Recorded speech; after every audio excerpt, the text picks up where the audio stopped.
James turned the page of a telephone directory without touching it.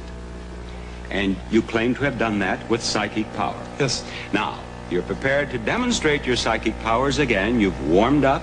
You're ready to go, are you, James?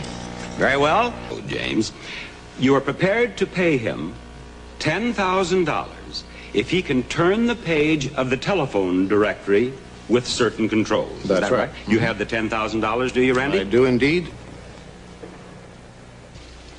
Now, what I have here is particles of a white plastic, which, when given a good heavy puff of air, will, I think, rather conclusively show whether or not blowing is the method accomplished. Now, it will not, perhaps, in some way differentiate between genuine psychic power and actual blowing, but it certainly should be very interesting indeed to see what now occurs. James? Ready.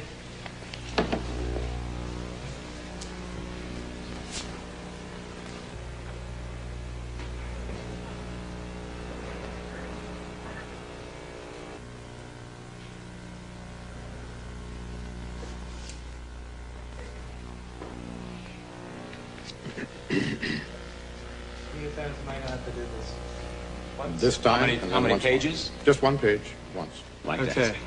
The styrofoam and the lights form electricity which pulls the page. Look.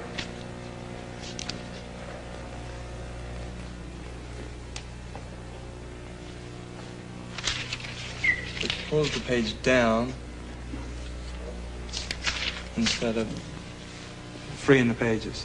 All right, and what would you like to ask us to ask Randy to allow you to do or for me to To do? either take something else, either lighter or something that is going to that isn't going to form like static electricity.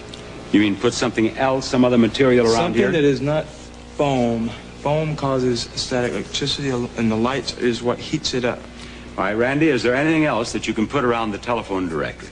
I've heard the question, but the question is not valid because it's making an assumption which is not true. The foam does not in any way create static electricity, and Mr. Heydrich, in demonstrating that the pages were clinging together, didn't demonstrate it to my satisfaction. I think we could perhaps ask the judges for their opinion on that. I am not a scientist, so I'm not qualified to declare on it.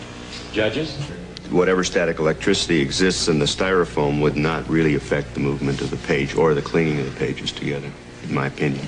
I would add that if this is in fact psychic functioning, I don't really see why that would make a difference. Very well. Randy, would you allow me to turn perhaps half dozen pages and then put them back? Oh, yes, you may do that, please. James? I'll just lift up 1, 2. Be helpful to you? The static is going to still be here because of the foam. See, that's what I'm Well, it is saying. the opinion of the judges that there is not enough static formed by the foam to be a problem. So, under the conditions agreed upon, it would seem that now you should at least try with psychic power to turn the page of the telephone directory, James. Okay.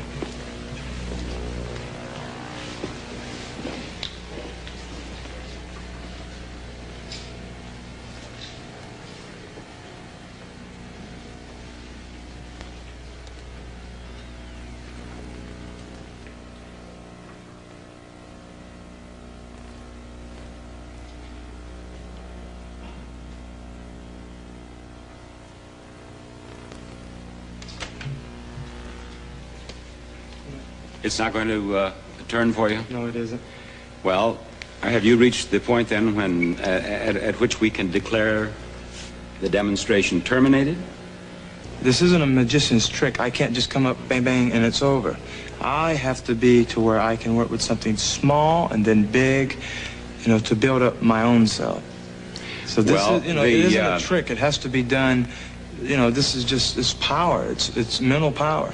The conditions agreed upon have been fulfilled. Mm-hmm. Bob, the comment very briefly is that I have gone through many hundreds of these tests with many hundreds of people who claim to have psychic powers. And quite frankly, it's more or less the same story every time. When a simple, direct, very uncomplicated protocol is used and the control is applied, the psychic forces don't seem to be present, if indeed they are ever present at all.